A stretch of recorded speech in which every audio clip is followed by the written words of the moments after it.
জুলাই গণঅভ্যুত্থানে 2000 শহীদের রক্ত আমাদেরকে যে চেতনা শিখিয়েছে, ওই চেতনা অন্তত আমাদের এই অন্যায় বরদাস্ত করতে আমাদের শিখায়নি।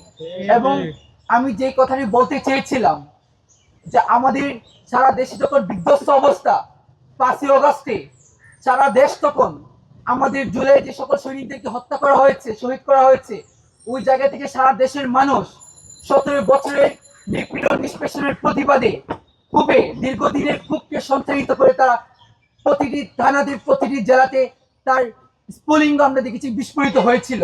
ওই জায়গা থেকে আমি একটা কথা বারবার বলেছি, একবার আমি বলি নাই যে আমি করেছি, আমরা মাধ্যমে এই কথার মাধ্যমে আমরা ধারা সমস্ত আন্দোলনকারী সত্তাকে বুঝিয়েছিলাম জুলাই আমাদের অস্তিত্ব। এখানে আমি মাহদি কিংবা আমাদের ব্যক্তিগত কোনো এখানে পারপাস ছিল না। আমরা মিন্স জুলাই গণঅভ্যুত্থানের সকল অংশীজন, সকল জুলাই যোদ্ধা যা আমাদের পাশে দাঁড়িয়েছিলেন, যা আমাদের সাথে লড়াই করেছিলেন।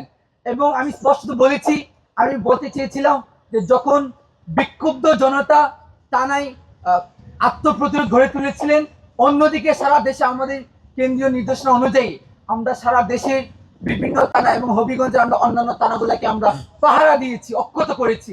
ওই জায়গা থেকে অন্তত এই ব্লেম গুলো আমাদের পক্ষে এগুলা কখনোই শোচনীয় নয়।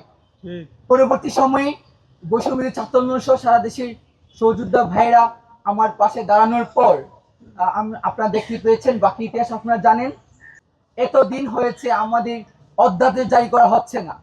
আমাদের বৈষম্য ছাত্র আন্দোলনের 3 দফার অন্যতম দাবি দ্রুত সময়ের মধ্যে জুলাই গণঅভ্যুত্থানে সেই জুলাই থেকে একদম 8 আগস্ট পর্যন্ত জুলাই অভ্যুত্থানের সকল কর্মকাণ্ডকে দ্রুত সময়ের মধ্যে দায়মুক্তি ঘোষণা করতে হবে।